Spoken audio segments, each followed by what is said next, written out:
बिस्मिल्लाहिर्रहमानिर्रहीम। आज हम रिग्रेशन कोरिलेशन का आर्टिकल पढ़ेंगे। ये बड़ा इंपॉर्टेंट आर्टिकल है। आम तौर से जो है पूरा एक क्वेश्चन पेपर में आया हुआ होता है। इससे थोड़ा सा बड़ा आर्टिकल है, तो थोड़ा तहम्मुल के साथ सुनते रहिएगा। इंशाल्लाह हम कोशिश करेंगे। ये आज मैंने लेक्चर लिखा है इसका, लेकिन मैं कंप्लीट लिख नहीं पाया, लिख लिख के थक गया था मैं, टाइम फिरिशा का हो गया। तो हम इसको बाकी वैकॉम पे फिर इंशाल्लाह सॉल्व करेंगे। तो रिग्रेशन की बात करते हैं। रिग्रेशन क्या होता है? रिग्रेशन की डेफिनेशन क्या है? The dependence of one variable over the other variable is termed as regression. तो रिग्रेशन के अंदर हम क्या फाइंड करते हैं? हम ये देखते हैं कि एक वेरिएबल दूसरे पे कितना डिपेंड कर रहा है। एक वेरिएबल के दूसरे पे डिपेंडेंस फॉर्म कर फाइंड करते हैं कि कितना डिपेंड कर रहा है। जैसे कि मिसाल के तौर पे आपको मालूम है the weight of a person depends on his height. किसी भी बंदे का वजन जो होता है वो उसकी हाइट पे डिपेंड करता है। इसी तरह the yield of wheat depends on the rainfall. ये जो आपके पास गंदम की पैदावार होती है ये बारिश के ऊपर डिपेंड करती है। बारिशें होती हैं तो फसल ज़्यादा होती है, सही ना। बारिशें कम होती हैं या बारिशें ना हो तो फिर खुश साली हो जाती है। तो हम ये देखना चाहते हैं कि ज़मीन की फसल तो पानी पे डिपेंड करती है, तो ज़मीन की फसल तो सूरज की रोशनी पे भी डिपेंड करती है। ज़मीन की फसल तो खाद पे भी डिपेंड करती है। ज़मीन की फसल तो अच्छी ज़मीन पर भी डिपेंड करती है। लेकिन हम ये देखना चाहते हैं कि किस फैक्टर पे ज़्यादा डिपेंड करती है। ज़मीन अच्छी हो बुरी हो, फसल ज़्यादा होगी या थोड़ी हो जाएगी।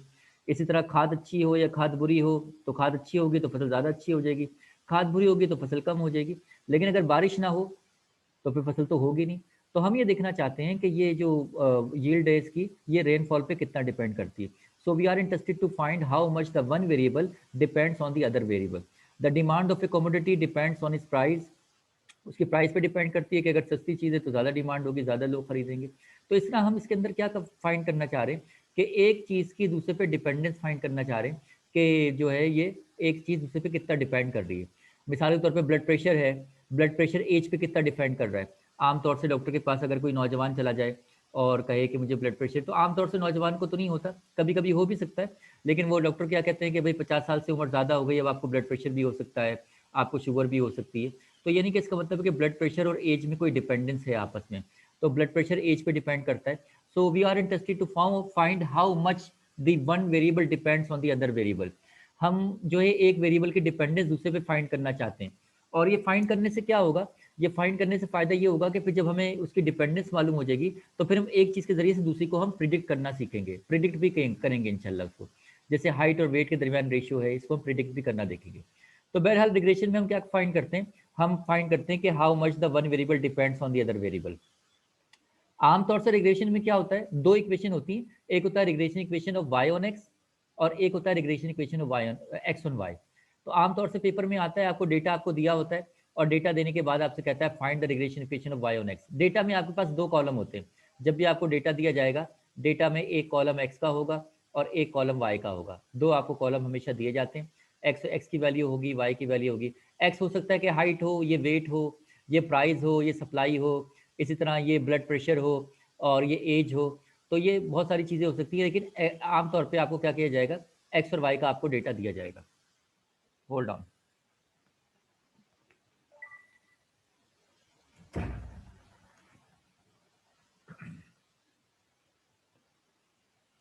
तो आमतौर से एक्स और वाई का डेटा आपको दिया जाएगा और आपसे रिग्रेशन इक्वेशन पूछी जाएगी, regression equation of Y on x.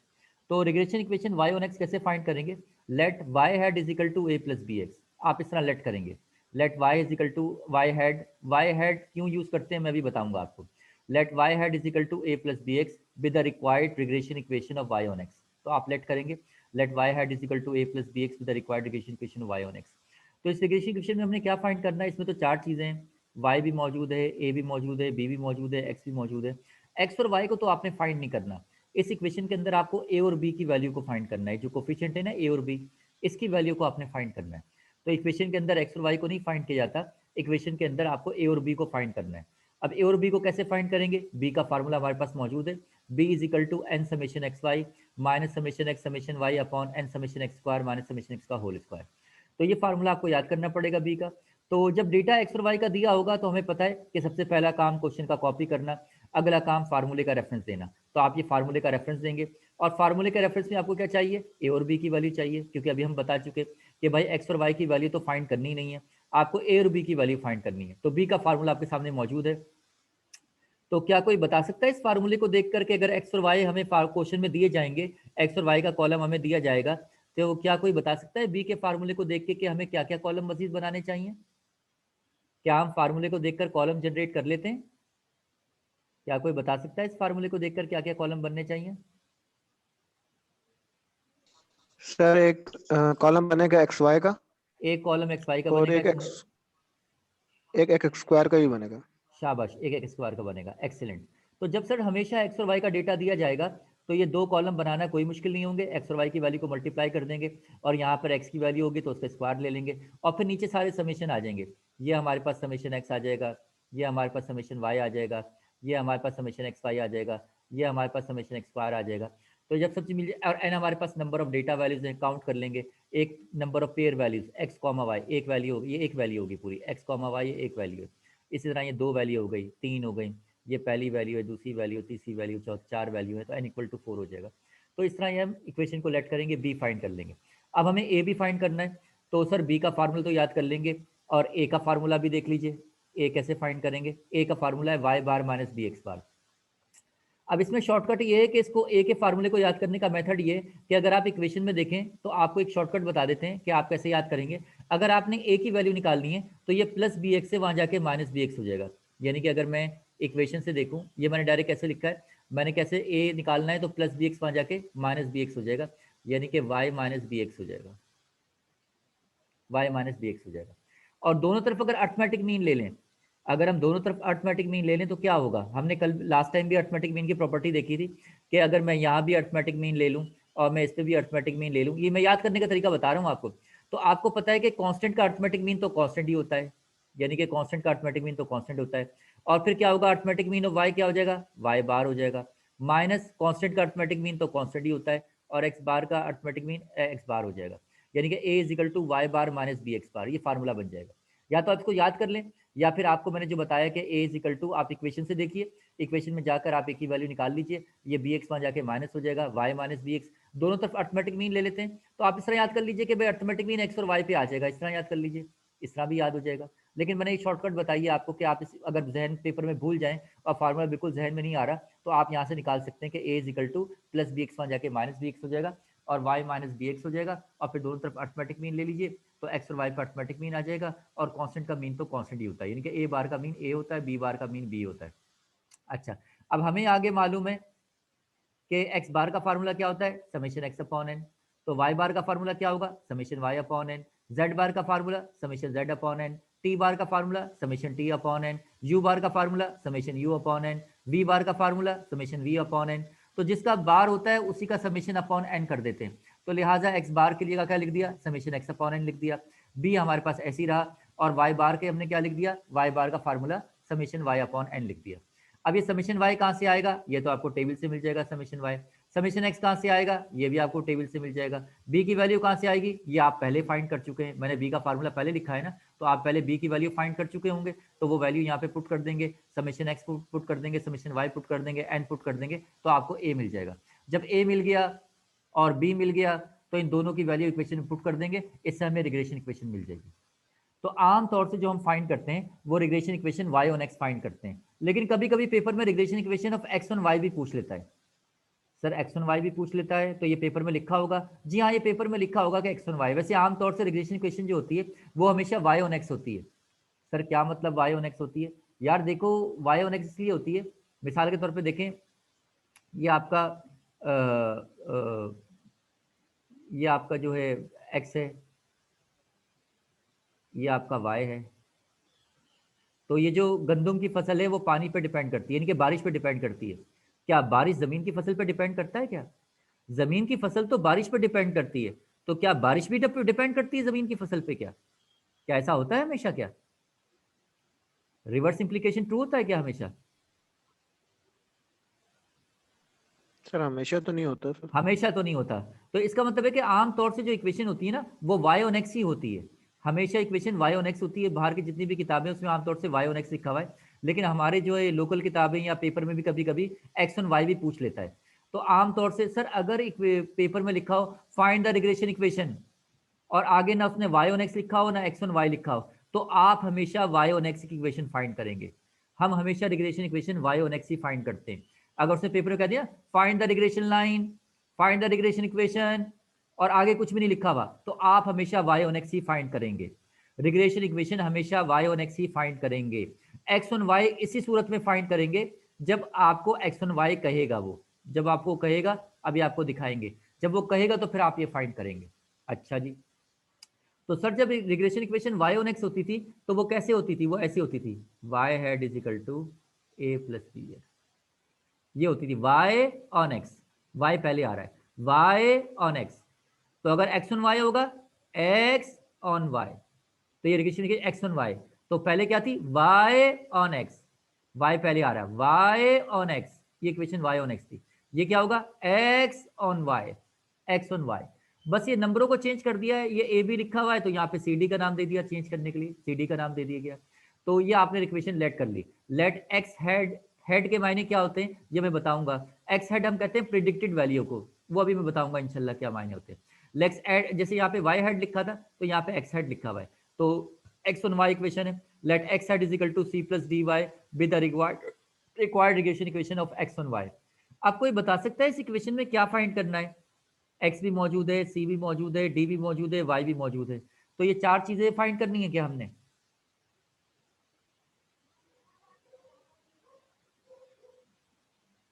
क्या ये चार चीजें फाइंड करनी है सर हमने?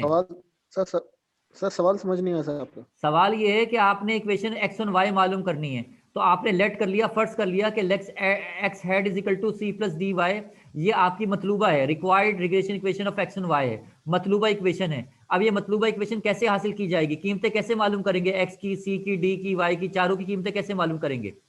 ये चारों की कीमतें मालूम करनी है कि नहीं करनी, ये बताएं पहले।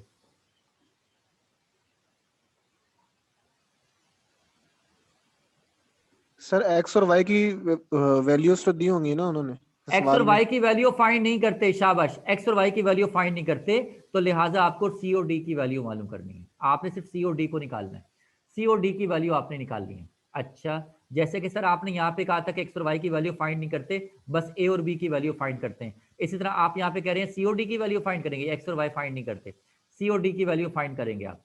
तो सी और डी की वैल्यू कैसे फाइंड करेंगे? अगर आप गौर करें, ये जो बी के साथ वेरिएबल आ रहा है, तो यहाँ पे डी के साथ वेरिएबल आ रहा है, तो बी का फार्मूला क्या है? बी का फार्मूला है N summation X Y minus summation X summation Y upon N summation X square minus summation X का होल स्क्वायर। इसी तरह आपके पास ये बी का फार्मूला है, तो अब जैसे आपने ए और बी के फार्मूले ऊपर याद किए हैं, अब आपको सी और डी के याद करने पड़ेंगे। तो सर चार चार फार्मूले याद करने पड़ेंगे, पहले हम ए और बी का फार्मूला याद करेंगे, फिर हम सी और डी का फार्मूला याद करेंगे। क्या कोई ऐसी शॉर्टकट नहीं है कि हम ए और बी को याद कर लें और सी और डी खुद ब खुद निकल आए? हाँ, ऐसी शॉर्टकट है बिल्कुल। तो आप गौर कीजिए, यहाँ पे वेरिएबल के साथ बी आ रहा है और यहाँ पे वेरिएबल के साथ डी आ रहा है, तो जिस तरह बी निकलता है उसी तरह डी निकलेगा। तो अगर मैं डी का फार्मूला लिखना चाहूँ तो डी का फार्मूला कैसे लिखेंगे? जो बी का फार्मूला है ना, उसके अंदर एक्स को वाई कर दीजिए और वाई को एक्स कर दीजिए। सर क्या कह रहे हैं? एक्स को वाई कर दीजिए। आपको बी का फार्मूला याद है? हाँ सर, बी का फार्मूला याद है, मैंने तो लिख भी लिया है। तो अब आप इससे डी का फार्मूला निकाल सकते हैं। सर कैसे निकालेंगे डी का फार्मूला? ये पूरे फार्मूले में जहां पे एक्स आ रहा है ना, उसकी जगह पर वाई रख दीजिए, और जहां वाई आ रहा है उसकी जगह पे एक्स रख दीजिए। जहां पे एक्स आ रहा है उसकी जगह पे वाई रख दीजिए, और जहां पे ये देखिए एक्स आ रहा है इसकी जगह पे वाई रख दीजिए। तो अगर हम गौर करें तो ये एक्स वाई या वाई एक्स तो एक ही बात होती है, एक्स को वाई से मल्टीप्लाई करें या वाई को एक्स से मल्टीप्लाई करें, तो लिहाजा ऊपर अगर मैं एक्स को वाई लिख दूं, वाई को एक्स लिख दूं, तो बात तो वही आएगी। माइनस ये summation Y multiply by summation X हो जाएगा, या summation X multiply by summation Y हो जाए, बात तो वही है। तो यानी कि सर आपने सही बात बताई कि एक्स को वाई कर देंगे, वाई को एक्स कर देंगे। तो अगर मैं यहाँ पे समेशन वाई लिख दूं, यहाँ पे समेशन एक्स लिख दूं, हाँ बिल्कुल लिख सकते हैं आप, कोई मसला नहीं है। बस फर्क यहाँ पर आएगा, नीचे वाले में फर्क आएगा, एन बिल्कुल वैसे ही आएगा, एक्स की जगह पर वाई आ जाएगा और एक्स की जगह पे वाई आ जाएगा। तो डी का फार्मूला याद करना बड़ा आसान है। अगर आपको बी का फार्मूला याद है तो आप डी में क्या करेंगे? आप ये समझ लें कि ऊपर वाला बिल्कुल सेम है, बस नीचे वाले में एक्स की जगह पे वाई रख दें, बस नीचे वाले में एक्स की जगह पे वाई रख दें, इस तरह भी आप समझ सकते हैं। और इसके अलावा ये कि ऊपर नीचे दोनों में एक्स की जगह पे वाई रख दें, तो भी एक ही बात है। अगर कोई इसको वाई एक्स लिख दे तो बात है कि ये कोई मसला नहीं है। यहाँ पे समेशन वाई लिख दें, यहाँ समेशन एक्स लिख दें, कोई मसला नहीं है, वो हम ऑर्डर की वजह से ऐसे लिखते हैं। Have you got it? Yes sir. अच्छा, तो ये हमने कहा कि बी वेरिएबल के साथ आ रहा था और यहाँ पे डी वेरिएबल के साथ आ रहा है, तो बी के जरिए से डी की कीमत निकाल ली। ऊपर हमने आपको ए निकालना सिखाया था कि ए आपने कैसे निकालना है। क्या उसी तरीके से आप सी निकालना बता सकते हैं मुझे इसकी इक्वेशन में? मैंने नीचे लिखा हुआ है, लेकिन मैं आपसे पूछना चाह रहा हूं, क्या आप इस मसावात से सी निकालना सिखा सकते हैं जैसे कि मैंने अभी बताया था आपको? सी की अगर वैल्यू निकालना चाहें तो कैसे निकालेंगे? सर इसके अंदर के अंदर भी हम जो है वो एक्स की जगह वाई रखेंगे सर। हाँ बिल्कुल रख सकते हैं, एक्स की जगह पे वाई, वाई की जगह पे एक्स रख सकते हैं, लेकिन ज्यादा आसान ये है कि इसमें सी और डी आ रहा है ना, तो इसको देखो आसान याद है, देखो सी की कीमत निकालनी है ना, तो ये प्लस डी वाई वहां जाके माइनस हो जाएगा। आपने सी की कीमत निकालनी है ना, तो प्लस डी वाई वहां जाके माइनस डी वाई हो जाएगा, यानी कि ये हो जाएगा एक्स माइनस डी वाई। सी की कीमत निकालनी है ना, प्लस डी वाई वहां जाके माइनस डी वाई हो जाएगा, वही बात है। और हम क्या कहते थे, मीन ले लो, तो मीन का मतलब क्या है, एक्स और वाई पे मीन आ जाएगा बस। मीन का मतलब है कि एक्स और वाई पे मीन आ जाएगा। आर यू गेटिंग और नॉट? Yes sir. अब देख लीजिए, आप डी का फार्मूला देख लीजिए, ये देखिए डी का फार्मूला लिखा हुआ है, N summation X Y minus summation X summation Y, ऊपर वाला बिल्कुल सेम है, और नीचे वाले में क्या है, N summation Y square minus summation Y का होल स्क्वायर, बिल्कुल वही। और इस तरह आपने सी का फार्मूला लिखा हुआ है, तो सी का फार्मूला भी देख लीजिए, ये लीजिए, c is equal to x bar minus d y bar, ये लिखा हुआ है x bar minus d y bar, ये लिखा हुआ है। और एक्स बार का मतलब समेशन एक्स अपॉन एन होता है, और वाई बार का मतलब समेशन वाई अपॉन एन। तो भाई रिग्रेशन के अंदर काम क्या है आपके पास, रिग्रेशन इक्वेशन एक वाई ऑन एक्स होती है, और एक रिग्रेशन इक्वेशन एक्स और वाई होती है। एक्स और वाई की कीमतें मालूम नहीं करते, कांस्टेंट की वैल्यू मालूम करते हैं, ए बी और सी डी की वैल्यू फाइंड करते हैं, उसको अभी हम क्वेश्चन से देखेंगे। एक चीज तो हो गई रिग्रेशन। अब दूसरा आर्टिकल है कोरिलेशन, ये दोनों से मिलकर क्वेश्चन पूरा बना करता है। तो आज आप लोगों के पास टाइम तो है ना आज? सर हम तो 9:15 क्लास शुरू होने की तवक्को रख रहे थे, आज ताखिर से शुरू हुई सर। वो असल में मैं लेक्चर भी बना रहा था, दूसरा ये कि खाना खाया उसके बाद ना ये लैपटॉप में ना ये स्टार्ट होने में बड़ा टाइम लग गया, पिक्चर खींचने में बहुत टाइम लग गया, बहरहाल उसमें देर हो गई। तो खैर कोशिश करते हैं हम सर इसको 10:30 तक कर लेते हैं, नहीं 10:30 10:30 तक तो पूरा नहीं होगा भाई, आज थोड़ा ज़रा सब्र करो ताकि ये पूरा हो जाए, देखते हैं इसको। अच्छा, रिग्रेशन में हमने डेफिनेशन पढ़ ली, रिग्रेशन की हमने डेफिनेशन पढ़ ली, और रिग्रेशन इक्वेशन हमने देख ली कि regression equation Y on X भी होती है और एक्स ऑन वाई भी होती है। वैसे अंडरस्टूड ये होता है कि आमतौर से वाई ऑन एक्स ही होती है, एक्स ऑन वाई जब निकाला जाएगा जब आपसे कहा जाएगा। ये तो हो गया रिग्रेशन की बात हो गई। दूसरी बात होती है कोरिलेशन। कोरिलेशन क्या है, को रिलेशन, रिलेशन तो कहते हैं ताल्लुक को, को आपस में ताल्लुक, correlation measures the degree of relationship between the two variables. आमतौर पे लोग कंफ्यूज होते हैं कि सर कोरिलेशन में और रिग्रेशन में क्या फर्क है, उसमें भी दो वेरिएबल दिए होते हैं, इसमें भी दो वेरिएबल हैं, वहां पे भी डेटा एक्स और वाई में दिया होता है, और यहाँ पर भी डेटा ऐसे ही दिया होता है, यहाँ पर भी डेटा ऐसे ही दिया होता है, ये एक्स और वाई में डेटा दिया जाएगा बिल्कुल। तो यानी एक ही डेटा के ऊपर वो रिग्रेशन भी पूछ लेता है और कोरिलेशन भी पूछ लेता है। भाई दोनों में फर्क ये है कि रिग्रेशन के अंदर हम क्या फाइंड करते हैं कि एक वेरिएबल दूसरे पे कितना डिपेंड कर रहा है, how much the one variable depends on the other variable, उसमें डिपेंडेंसी फाइंड करते हैं। और इसके अंदर क्या फाइंड करते हैं, correlation measures the degree of relationship between the two variable, दो वेरिएबल आपस में कितना रिलेटेड है, दो वेरिएबल आपस में कितना रिलेटेड है, आपस में रिलेशन है कि नहीं है। मिसाल के तौर पे मैं अगर आपसे कहूं कि आप कोरिलेशन फाइंड कीजिए, कोरिलेशन फाइंड कीजिए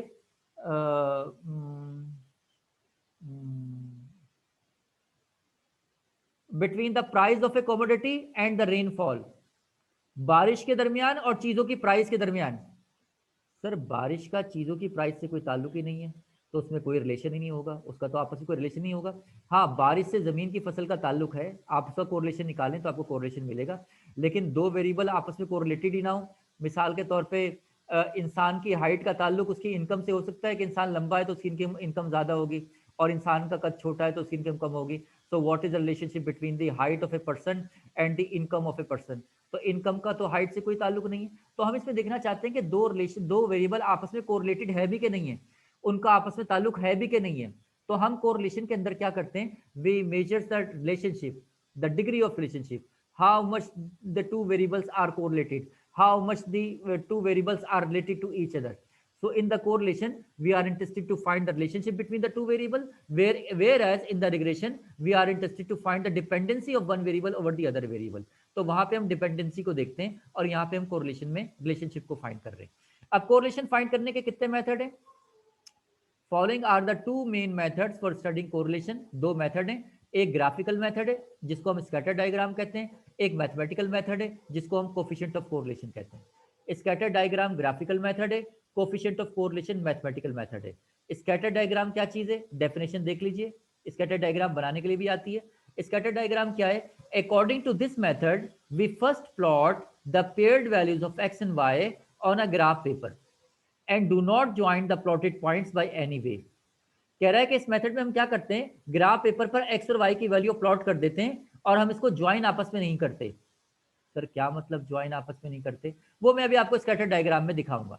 मिसाल के तौर पे अगर डेटा दिया हुआ है, मिसाल के तौर पे डेटा दिया हुआ है, ये एक्स दिया हुआ है, वाई दिया हुआ है, एक्स 1 2 3 4 और वाई की वैल्यू है 10 15 8 7, ये दी हुई। तो अगर मैं इसकी स्कैटर डायग्राम बनाऊं तो मैं कैसे बनाऊंगा, ये देखें, एक्स की बड़ी वैल्यू क्या है 4, तो 1 2 3 4, ये एक्स की बड़ी, ये और y की बड़ी वैल्यू क्या है 15, तो मैं 3 3 कैसे लेता हूँ, 3 6 9 12 15। ये हम अभी हम काम करेंगे, मैं सिर्फ ऐसी आइडिया दे रहा हूँ आपको, 12 15। तो 1 के ऊपर वैल्यू y की कितनी है 10 आ रही है, 1 पे 10, तो 1 पे 10 आ रही है, 9 के बाद 10 आता है, ये 1 पे 10 एक डॉट लगा दिया। और 2 पे क्या आ रही है 15, तो 2 पे 15, 2 पे डॉट लगा दिया 15, 3 पे 8, 3 पे 8, 9 से थोड़ा पीछे हो गया अंदाजा ये, और 4 पे 7, 4 पे 7, ये आपने डॉट बना दी। इसे कहा जाता है scatter diagram. We plot according to this method we first plot the paired values of x and Y on a graph paper and do not join the plotted points by any way. इनको आपस में join नहीं करना। तो ये आपको ना असल में कोरिलेशन बताता है, आपको कोरिलेशन पॉजिटिव है, कोरिलेशन नेगेटिव है, यानी कि अगर एक वेरिएबल को बढ़ाएं तो दूसरा बढ़ेगा कि नहीं बढ़ेगा। अगर एक वेरिएबल को पॉजिटिव कोरिलेशन क्या होता है, अगर एक को बढ़ाएं तो दूसरा बढ़ेगा, और नेगेटिव कोरिलेशन क्या होता है, एक को बढ़ाएं तो दूसरा घटेगा, इसको नेगेटिव कोरिलेशन कहते हैं। तो इस कोरिलेशन के जरिए ना हम स्कैटर डायग्राम जरिए कोरिलेशन को फाइंड करते हैं। सर इसके जरिए से कैसे मालूम होगा कि कोरिलेशन पॉजिटिव है कि नेगेटिव है, इसके बिहेवियर से मालूम होगा। सर कैसे मालूम होगा, ऐसे कभी कभी पेपर में बनाने के लिए भी दे देता है। तो आप ये देखें यहाँ पे ये तस्वीरें, मैं इसको छोटा करूंगा तो फिर बड़ा करना मुश्किल हो जाएगा मेरे लिए, फिलहाल देख लें। तो ये पहली डायग्राम आपको दी हुई है, ये स्कैटर डायग्राम एक बनी हुई है, और स्कैटर डायग्राम ये आपके पास बनी हुई है, और इसका देखें डॉट डॉट डॉट बने हुए, तो इसका रुख किस तरफ है, ये पॉजिटिव कोरिलेशन है, इसको हम कहते हैं पॉजिटिव लीनियर कोरिलेशन, क्योंकि ये स्लोप पॉजिटिव है। आपने लाइन का स्लोप देखा था, देखिए कौन से लाइन के स्लोप पॉजिटिव होते हैं, उस लाइन का स्लोप पॉजिटिव होता है जिसका एंगल 90 से कम होता है। अब मैं कैसे बताऊं, ये देखो एक लाइन है ये, अगर इसका 90 एंगल ना ये वाला होता है, ये 90 एंगल होता है, तो इस लाइन का एंगल क्या है 90 से कम है, तो इसका स्लोप पॉजिटिव है, इसका स्लोप पॉजिटिव है। अच्छा नेगेटिव कब होगा, अगर लाइन ऐसे आ रही है, लाइन ऐसे आ रही है, तो एंगल हमेशा यहाँ एक्सिस से नापते हैं, तो जब मैं एक्सिस से एंगल नापूंगा तो इसका एंगल कितना बन रहा है, ये 90 तो इतना हो गया ना, ये 90 था, ये 90 था, ये 90 से भी ऊपर चला गया। तो जिस लाइन का स्लोप 90 से ऊपर होता है वो नेगेटिव स्लोप होता है, और जिसका विद इन द 90 होता है वो पॉजिटिव स्लोप होता है। तो हम देख रहे हैं कि जो हमारे पास बिहेवियर है ये पॉजिटिव है, इसको हम कहते हैं पॉजिटिव लीनियर कोरिलेशन। इसी तरह अगर ये पॉइंट जो है ना बिल्कुल स्ट्रेट लाइन के ऊपर आ जाइए, सर डॉट डॉट, नेगेटिव समझ नहीं आया। ये बात समझ में नहीं आई आपके, कि ये कोरिलेशन पॉजिटिव है तो कैसा है, एक मिनट होल्ड करें, इसलिए नहीं आई कि मैथमेटिक्स भूल गए हो ना तुम लोग सारे। ये देखें मैं एक लाइन बना रहा हूँ, ये एक लाइन है और एक लाइन ये है,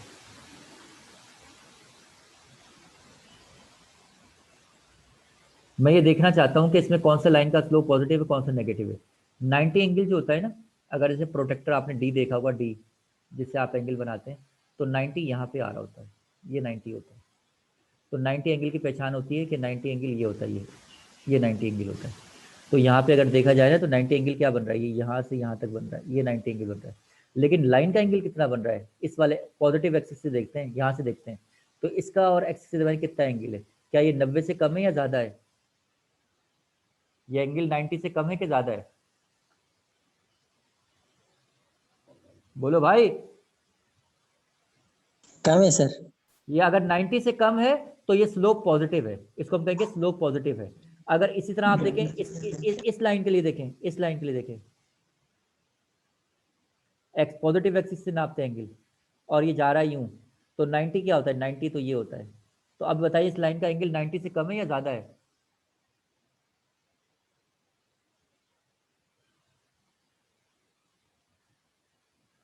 नाइन्टी से कम है ज्यादा है भाई? आवाज कट रही है ना, मैं समझ में नहीं समझ में नहीं आ रहा? कम है सर। ये कम है? अस्तगफुरुल्लाह। सर आवाज कट गई थी बीच में। ये 90 से ज्यादा है कि कम है ये एंगल जो लाइन बना रही है?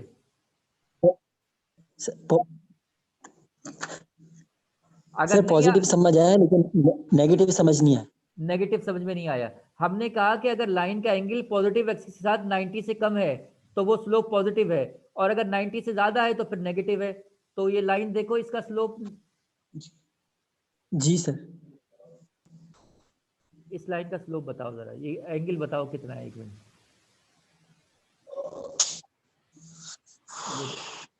ये देखो, ये तो एक्सिस बने हुए हैं, ये तो एक्सिस बने हुए ना।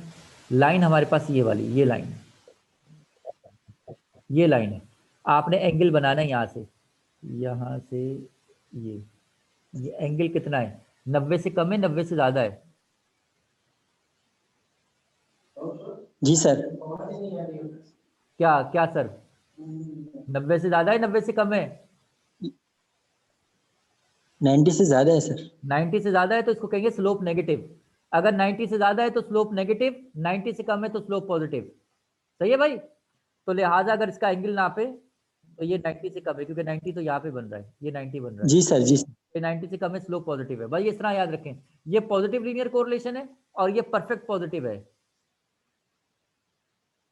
अगर ये बिल्कुल बोटी वाली सीख बन जाए ना, सीख पे बोटियां लगी हुई हैं, ये बिल्कुल बोटी वाली सीख बन जाए तो इसको हम कहते हैं परफेक्ट पॉजिटिव। ये बिल्कुल परफेक्ट पॉजिटिव लीनियर कोरिलेशन है।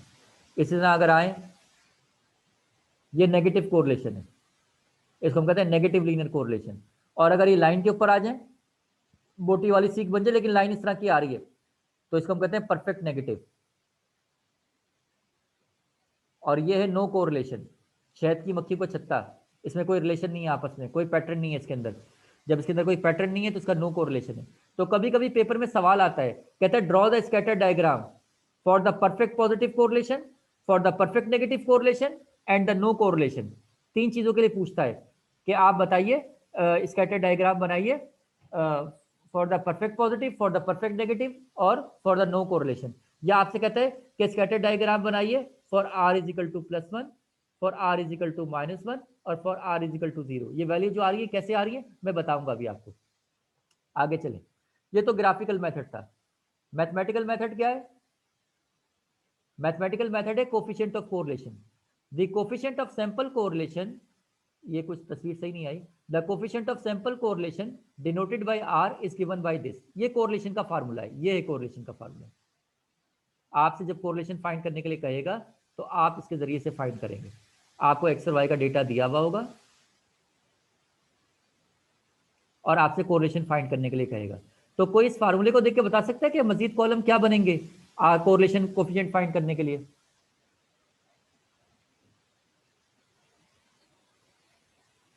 सर एक कॉलम बनेगा एक्स वाई का, एक एक्स वाई का और एक बनेगा वाई स्क्वायर का। वाई स्क्वायर का? क्या एक्स स्क्वायर का नहीं बनेगा? एक एक्स स्क्वायर का बनेगा, एक वाई स्क्वायर का बनेगा।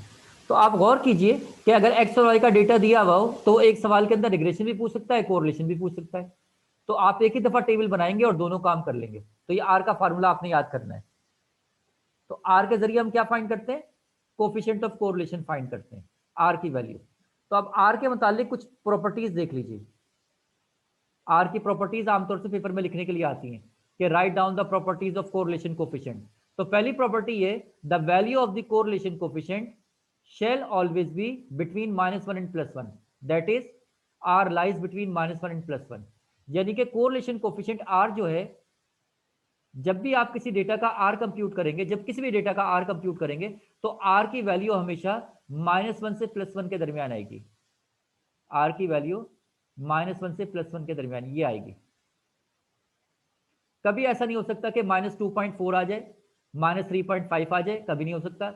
+2.5 आ जाए, +10.4 आ जाए, हमेशा -1 +1 के दरमियान होगी। पहली इसकी सिफत यह है कि r की वैल्यू हमेशा -1 और +1 के दरमियान होगी, दरमियान में कहीं 0 भी होगा, -1 +1 के दरमियान होगी, सही है। तो अब अगर r की वैल्यू +1 हो जाए तो उससे हम क्या इंटरप्रेट करेंगे, r की वैल्यू -1 हो जाए तो क्या इंटरप्रेट करेंगे, r की वैल्यू 0 हो जाए तो हम क्या इंटरप्रेट करेंगे। हम तो r के जरिए रिलेशनशिप फाइंड कर रहे हैं ना, दो किस्म का x और y का डेटा दिया होगा, हाइट दी हुई है, वेट दिए हुए, कह रहा रिलेशन मालूम करो क्या है, स्टैट्स के मार्क्स दिए हुए, मैथ के मार्क्स दिए हुए, रिलेशन फाइंड करो, क्या मैथ और स्टैट्स में कोई रिलेशन है, तो आपको r फाइंड करना है। तो r की वैल्यू -1 से +1 के दरमियान होगी। तो अगर r की वैल्यू -1 आ जाए तो क्या मतलब होगा, बाउंड्री पॉइंट आ गया ना, बिल्कुल बाउंड्री पे, ये भी बाउंड्री पे आ गया, r की वैल्यू +1 आ जाए तो क्या होगा। तो इसको देखते हैं। तो पहली सिफत ये लिखिए, the value of the correlation coefficient r, correlation coefficient r shell always be between -1 and +1। तो r की वैल्यू हमेशा -1 +1 के दरमियान होगी। अब अगली बात क्या कह रहा है, ए पार्ट इसी की तफसील में लिख रहा है, if r is equal to +1, अगर r +1 हो जाए, then there is a perfect positive correlation between the variable, क्योंकि r की मैक्सिमम वैल्यू आ गई, +1 आ गई, तो then there is a perfect positive correlation between the variable. अगर आपको x और y का डेटा दिया हुआ था, आपने उसका r फाइंड किया और r+1 आ गया, तो आप इन दोनों के मुतालिक क्या कहेंगे, आप कहेंगे दोनों वेरिएबल जो हैं आपस में परफेक्टली पॉजिटिव कोरिलेटेड है, आपस में, कि इनका रिलेशन आपस में परफेक्टली पॉजिटिव कोरिलेशन है इनके आपस में दरमियान। तो अगर मैं आपसे एक सवाल पूछूं, r इज इक्वल टू +1, तो there is a perfect positive correlation between the variable, अगर r इज इक्वल टू -1 हो जाए तो क्या होगा, perfect negative. Perfect negative correlation, शाबाश, excellent. If r is equal to, ये कट गया है यहाँ पे, ये पेज कट गया है, तो खैर मैं लिख देता हूँ इसको, if r is equal to -1, then there is a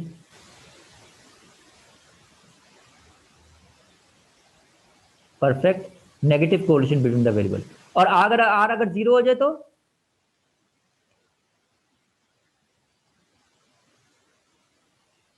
r0 का क्या मतलब है, आपस में कोई ताल्लुक है या नहीं है, कोई ताल्लुक नहीं होगा sir. There is no correlation, then there is no correlation between the variable. आपने दो वेरिएबल के दरमियान r निकाला, इंसान की हाइट और उसकी इनकम, तो इंसान की हाइट का इनकम से कोई ताल्लुक ही नहीं है, then there is no correlation between the variable. तो कभी कभी कहता है आप कोरिलेशन कोफिशिएंट निकालिए और उसको इंटरप्रेट भी कीजिए, तो r इज इक्वल टू 0 का मतलब no correlation, r is equal to +1 का मतलब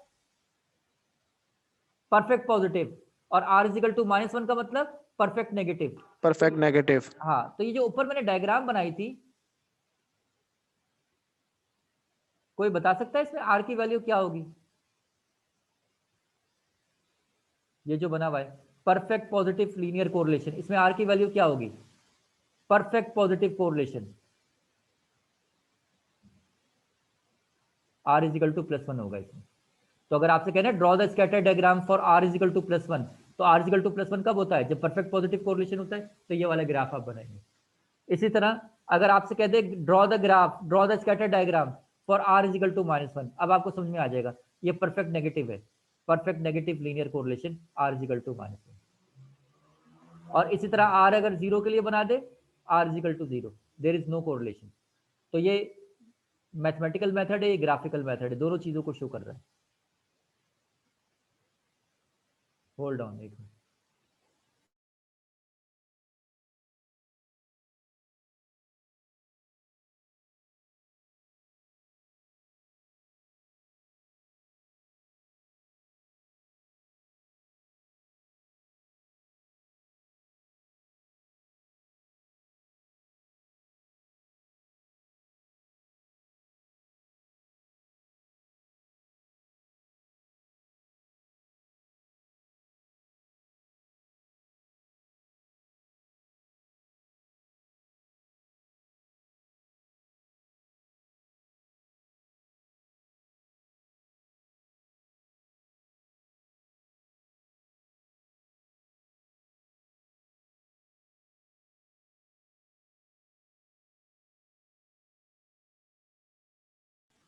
हाँ जी, सब मौजूद है। जी सर। अच्छा जी, तो r के जरिए से हम कोरिलेशन कोफिशिएंट फाइंड करते हैं और फिर उसकी वैल्यू को इंटरप्रेट करते हैं। तो पहली प्रॉपर्टी हमने ये पढ़ी कि आर की वैल्यू -1 से +1 के दरमियान होती है, तीन को देख लिया। The correlation coefficient is symmetric with respect to x and y, यानी कि आर एक्स वाई निकालें या आर वाई एक्स निकालें, यानी कोरिलेशन एक्स वाई के दरमियान निकालें या वाई एक्स के दरमियान निकालें, बात एक ही होती है। तो ये प्रॉपर्टी इसलिए कि कभी कभी लिखने के लिए आ जाता है write down the 3 properties of correlation coefficient. एक तो ऊपर वाली बड़ी अहम बात मिली और दूसरी ये भी मिल गई कि the correlation coefficient symmetric with respect to x and y, यानी एक्स और वाई के दरमियान निकालो या वाई एक्स के दरमियान निकालो, बात तो एक ही होती है। तो ये एक प्रॉपर्टी हो गई, इसको भी याद कीजिएगा, ये बड़ी अहम प्रॉपर्टी है, ये पर्चे में भी आती है, क्वेश्चन भी आते हैं इस पे। The correlation coefficient is the geometric mean between the two regression coefficient. आपने जब रिग्रेशन इक्वेशन y और x पढ़ी थी तो आपके पास था y = a + bx, और फिर जब आपने x और y पढ़ी थी = c + dy। तो ये तो रिग्रेशन इक्वेशन है, तो रिग्रेशन इक्वेशन में और कोरिलेशन में भी ताल्लुक होता है आपस में। तो अगर आप एक तो r आप देखें, एक तो r का फार्मूला ये है, एक तो r का फार्मूला ये रहा, ये आपके पास r का फार्मूला। ये r का फार्मूला कब लगेगा? जब x और y का डेटा दिया हुआ। ये r का फार्मूला कब लगाएंगे? r कंप्यूट करने के लिए, जब x और y का डेटा दिया हुआ। तो हम ये डेटा से कंप्यूट करते हैं, ये r का फार्मूला है। हम एक और r भी कंप्यूट कर सकते हैं अगर रिग्रेशन इक्वेशन दी हुई हो। अगर आपको रिग्रेशन इक्वेशन दी हुई है और आपसे कह रहा है फाइंड r, तो r निकालने तरीका है √b × d, यानी कि b यहां से आ जाएगा और d यहां से आ जाएगा। इन दोनों रिग्रेशन कोफिशिएंट को मल्टीप्लाई करके रूट ले ले तो हमें r मिल जाता है। तो r निकालने के दो फार्मूले, एक ये वाला भी है। ये कब निकलता है? जब रिग्रेशन इक्वेशन दी हुई हो। जब रिग्रेशन इक्वेशन दी हुई हो तो हम उससे r इस तरह कंप्यूट करते हैं। और ऊपर वाला कैसे कंप्यूट करते हैं? जब डेटा आपको दिया हुआ, जब आपको डेटा दिया हुआ।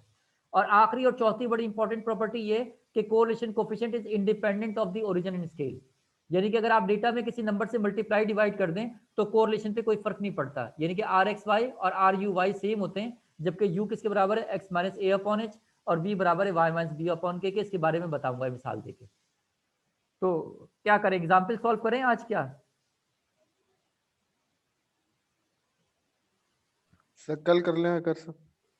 चलो कल कर लेते हैं, क्योंकि ये मैंने मेरे ख्याल से पूरी लिखी भी नहीं है, टाइम हो गया था, ये थोड़ी सी लिखी है। चलो इसको कल पूरा कर लेंगे भाई। देखिए कल ऐसा करें कि क्लास का टाइम 9:30 कर लें, 9:30 से 10:30 कर लें, क्योंकि इशा आप थोड़ी लेट हो गई है, खाना वाना खाने में टाइम लग जाता है।